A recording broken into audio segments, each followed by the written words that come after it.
سامعین ذی وقار، آج کی پروقار تقریب سید الشہداء حضرت امام علی مقام امام حسین رضی اللہ تعالیٰ عنہ اور دیگر شہداء کربلا کی یاد میں انعقاد پذیر ہے۔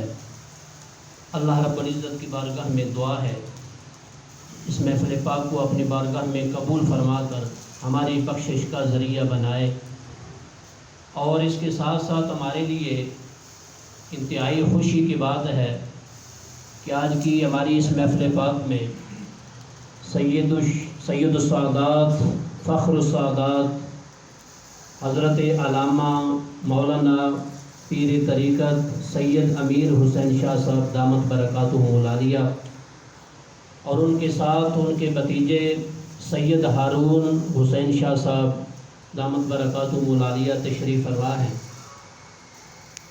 شہادت کے متعلق دو چار باتیں آپ کے گوشے گزار کروں گا، اس کے بعد قبلہ پیر صاحب اپنا بیان فرمائیں گے۔ ارشاد باری تعالیٰ ہے وَلَا تَقُولُوا لِمَن يُقْتَلُ فِي سَبِيلِ اللَّهِ أَمْوَاتٌ، جو اللہ کی راہ میں مارے جائیں انہیں مردہ نہ کہو، بل أَحْيَاءٌ عِندَ رَبِّهِمْ يُرْزَقُونَ، بلکہ وہ زندہ ہیں اپنے رب کے ہاں، انہیں رزق دیا جاتا ہے، وہ اپنے رب کے ہاں رزق کھاتے ہیں۔ اب جو شہید ہے وہ بھی مرتا ہے اور غیر شہید بھی مرتا ہے، مگر دونوں کے مرنے میں فرق ہے۔ جو اللہ کی راہ میں مر رہا ہے اللہ کریم فرماتا ہے وہ مردہ نہیں ہے، اسے مردہ گمان بھی نہیں کرنا، وہ زندہ ہے، اپنے رب کے پاس اسے رزق دیا جاتا ہے۔ حالانکہ دوسرا آدمی بھی مرتا ہے مگر اسے یہ اعزاز حاصل نہیں ہے۔ جو اللہ کی راہ میں مرتا اسے اتنا بڑا اعزاز عطا کر دیا کہ اللہ تعالیٰ نے دائمی زندگی اس کو عطا فرما دی، اور اس کی تعریف اللہ تعالیٰ نے قرآن پاک میں بیان فرمائی۔ وجہ کیا ہے؟ وجہ یہ ہے کہ جو غیر شہید ہے وہ اللہ کی رضا کے لیے نہیں مرتا، وہ اللہ کی خوشنودی حاصل کرنے کے لیے نہیں مرتا، بلکہ وہ اپنی طبی موت مر جاتا ہے، وہ اللہ کی رضا کے لیے اپنی جان پیش نہیں کرتا، وہ مرنا نہیں چاہتا تھا مگر مر گیا۔ مگر جو شہید ہوتا ہے وہ اللہ کی رضا اور اللہ کی خوشنودی کے لیے جان بوجھ کر اپنی جان کا نذرانہ پیش کر دیتا ہے۔ اللہ کریم اسے یہ اعزاز عطا کرتا ہے، اس کی تعظیم فرماتا ہے کہ اسے دائمی زندگی عطا فرما دیتا ہے۔ اور اسے کیا اعزاز ملتا ہے؟ حدیث شریف کے اندر آقا حضور علیہ السلام نے فرمایا کہ شہداء کی روحیں سبز پرندوں کے پیٹوں میں عرش کے نیچے قندیلوں میں رہتی ہیں۔ عرش کے نیچے جو قندیلیں لٹکی ہوئی ہیں فرمایا وہ وہاں پر آتی جاتی ہیں، وہاں سے وہ جنت منتقل ہوتی ہیں۔ فرمایا جنت کی نعمتیں ان کے سامنے ہیں، جو چاہے وہ کھائیں، ان کی مرضی ہے، وہ جنت میں آتے جاتے ہیں۔ جبکہ جنہوں نے شہادت حاصل نہیں کی ان کو یہ مرتبہ اور مقام حاصل نہیں ہوتا۔ اور جو شہید ہوتا ہے اسے بہت زیادہ لذت جو ہے وہ اللہ کی راہ میں نصیب ہوتی ہے۔ دنیا کے اندر بہت ساری چیزیں لذیذ استعمال ہوتی ہیں، مگر جتنی لذت اللہ کی راہ میں گردن کٹوانے میں ہے اتنی لذت دنیا کی کسی چیز میں نہیں ہے۔ حتیٰ کہ جنت میں بھی جا کر وہ اس لذت کو نہیں بھولے گا۔ اور مسلم شریف کی حدیث پاک ہے جب جنتی جنت میں چلے جائیں گے نا، اور شہداء جب جنت میں داخل ہو جائیں گے، اللہ کریم فرمائے گا بتاؤ تمہیں کسی اور چیز کی خواہش ہے؟ تو وہ شہداء کہیں گے مولا ہم جنت میں ہیں، جنت کی نعمتیں کھا رہے ہیں، جہاں سے ہمارا جی چاہتا ہے جنت کی نعمتیں کھاتے ہیں، اے مولا ہمیں کس چیز کی طلب ہو سکتی ہے؟ اللہ کریم پھر دوبارہ فرماتا ہے کیا تمہیں کسی چیز کی طلب ہے؟ پھر وہ یہی عرض کرتے ہیں مولا ساری نعمتیں ہمارے سامنے موجود ہیں مگر ہمیں کسی چیز کی ضرورت نہیں ہے۔ اللہ کریم جب تیسری مرتبہ فرماتا ہے تو پھر وہ یہی کہتے ہیں اے مولا پھر اگر تیرا اصرار ہے تو دوبارہ دنیا میں ہمیں بھیج دے۔ ہمیں زندہ کر دے، دنیا میں بھیج دے تاکہ ہم تیری راہ میں دوبارہ گردن کٹوائیں، تیری راہ میں دوبارہ شہادت حاصل کریں۔ اللہ کریم فرماتا اب ایسا تو نہیں ہو سکتا، اب دوبارہ دنیا میں تو نہیں بھیجا جا سکتا۔ اور دوسری حدیث شریف کے اندر آتا ہے جب مومن جنت میں داخل ہو جائے گا اس کے بعد وہ کبھی بھی خواہش نہیں کرے گا کہ جنت کی نعمتیں چھوڑ کر دوبارہ دنیا میں چلا جائے، سوائے شہید کے، سوائے شہید کے، کہ شہید یہ آرزو کرے گا جنت میں داخل ہونے کے بعد کاش کہ مجھے دوبارہ دنیا میں بھیجا جائے، اے مولا دوبارہ میں تیری راہ میں گردن کٹواؤں، دوبارہ تیری راہ میں اپنے آپ کو میں ماروں، میں شہید ہو جاؤں۔ کیوں؟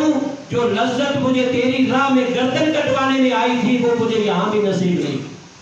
تو پتہ یہ چلا کہ شہادت جو ہے یہ اللہ کی بارگاہ میں نبیوں کے بعد، صدیقوں کے بعد یہ سب سے اعلیٰ مرتبہ ہے، یہ سب سے اعلیٰ مرتبہ ہے۔ اور امام علی مقام امام حسین رضی اللہ تعالیٰ عنہ صرف شہید نہیں ہے، سید الشہداء ہے۔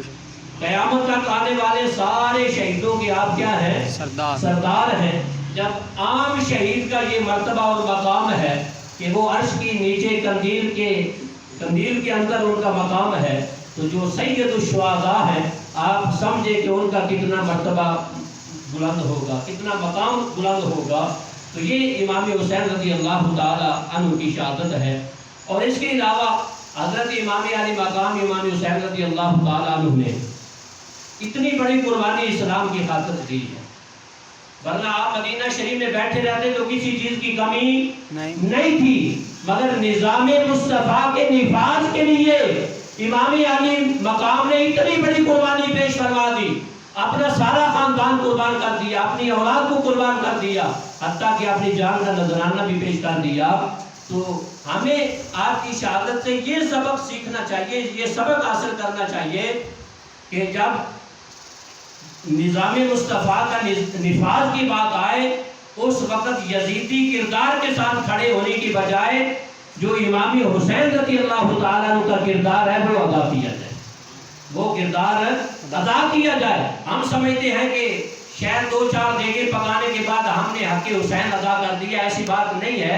حضرت امام علی مقام کا اصل جو مشن تھا وہ دین کے لیے قربانی پیش کرنا ہے اور دین کے لیے کام کرنا ہے۔ لہذا ہم پر یہ لازم ہے کہ اس دنیا میں رہ کر جس طرح انہوں نے بہت بڑی قربانی اسلام کی خاطر پیش فرمائی ہے، ہمیں بھی اسلام کی خاطر جو ہے اپنے شب و روز کو گزارنا چاہیے اور دن رات کام کرنا چاہیے۔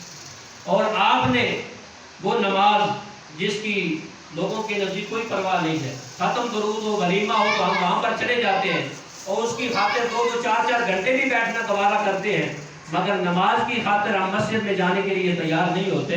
امام علی مقام سے سیکھیے، آپ نے جب شہادت حاصل کی تو اس وقت آپ کا سر سجدے میں تھا، سجدے کی حالت میں، نماز کی حالت میں امام علی مقام نے جام شہادت نوش فرمایا۔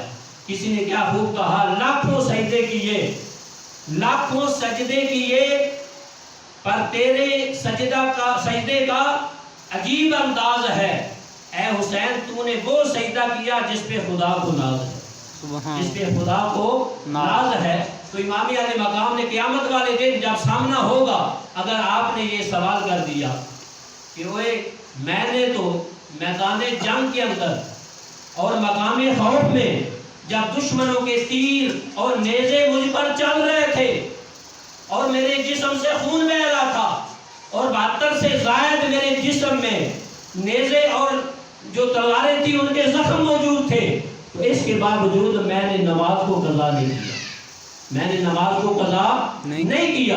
تیرے اوپر تو کوئی دشمن مسلط بھی نہیں تھا، دشمن کا خوف بھی نہیں تھا، دشمن کے نیزے بھی نہیں آ رہے تھے اور کسی قسم کی کوئی پریشانی نہیں تھی، تو بالکل فارغ تھا۔ فارغ رہنے کے باوجود تو نے نماز ادا نہیں کی، تو اس وقت ہمارا کیا جواب ہوگا؟ اس لیے امام علی مقام کی شہادت سے ہمیں یہ بھی سبق ملتا ہے، نماز کی پابندی کی جائے، نماز کی پابندی کی جائے، اس میں ہمارا فائدہ ہے۔ اور ایک حدیث شریف کے اندر آتا ہے حضرت عیسیٰ علیہ السلام ایک مرتبہ بیت تشریف لے گئے، آپ نے دریا کے کنارے ایک پرندہ دیکھا، وہ کیچڑ میں لت پت ہوتا ہے 5 مرتبہ، پھر پانی میں جا کر اپنے آپ کو صاف کر لیتا ہے۔ تو آپ بڑے حیران ہوئے، اللہ کی بارگاہ میں سوال کیا مولا اس میں کیا حکمت ہے؟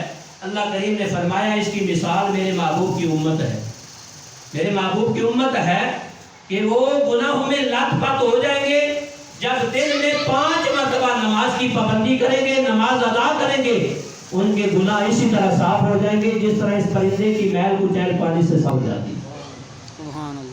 تو پتہ چلا نماز کے اندر ہمارا فائدہ ہے، ہمارے چونکہ ہم انسان ہیں، انسان سے گناہ ہوتے ہیں، غلطیاں ہوتی ہیں، قدم قدم پر ہم گناہ کرتے ہیں، اللہ کریم نے ان گناہوں کو دھونے کے لیے، ان کو ختم کرنے کے لیے ہمیں نماز جیسی اعلیٰ نعمت عطا فرمائی ہے۔ جب بندہ نماز ادا کرتا ہے تو حضور علیہ السلام نے فرمایا اس کی گزشتہ سارے صغیرہ گناہ معاف ہو جاتے ہیں۔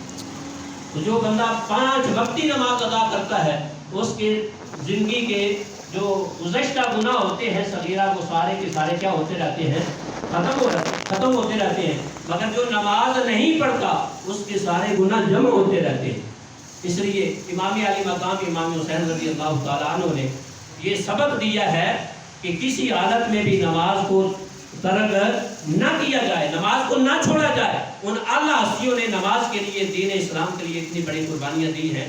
دعا ہے اللہ تعالیٰ کی بارگاہ میں ہمیں بھی ان کے مشن کو سامنے رکھ کر زندگی گزارنے کی توفیق عطا فرمائے۔